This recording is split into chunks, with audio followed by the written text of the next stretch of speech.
I have found the way to get to know somebody, if I haven't talked to them before, you can divide the world into two groups of people. There are dog people and there are cat people.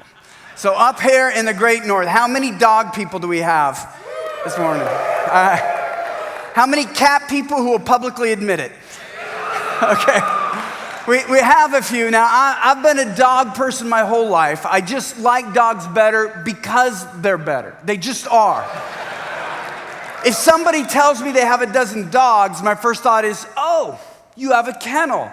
If somebody tells me I have a dozen cats, my first thought is, oh, you have a mental illness. So I'm teasing if you're a cat person. I don't think that. You're probably more intellectual than me. But being a dog person my entire life, I never thought that part of being a good husband, being all in as a husband, meant that I would have to have a sincere funeral for a cat.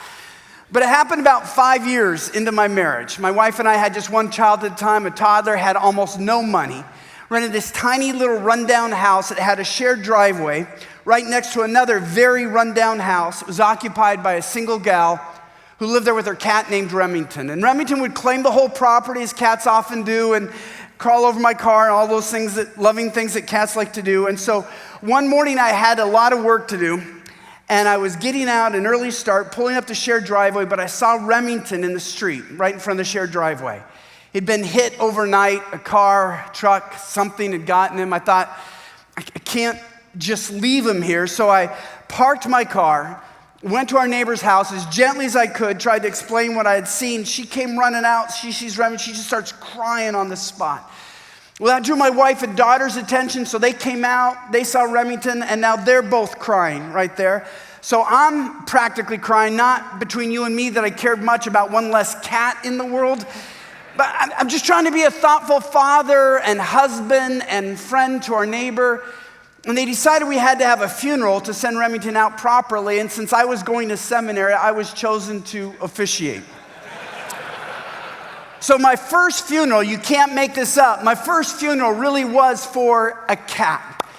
And I actually learned a few lessons. One, you have to learn to let people speak well of the dead. Even if you know what they're saying isn't true, they just want to do it. And so when they were saying Remington was an unusually smart cat, and I'm thinking, he's a cat. He got hit by a car. How smart could he be? But no, hold your tongue.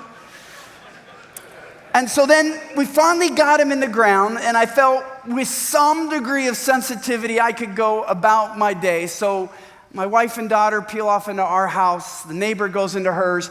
As soon as I touched the door handle of my car thinking, here's freedom, I heard a scream coming from our neighbor's house. I ran up the steps. She's white-faced, ashen. She can't even speak. She just turns and points at the couch, and there sat Remington waving his tail. We'd buried somebody else's cat. To this day, I don't have a clue whose cat I buried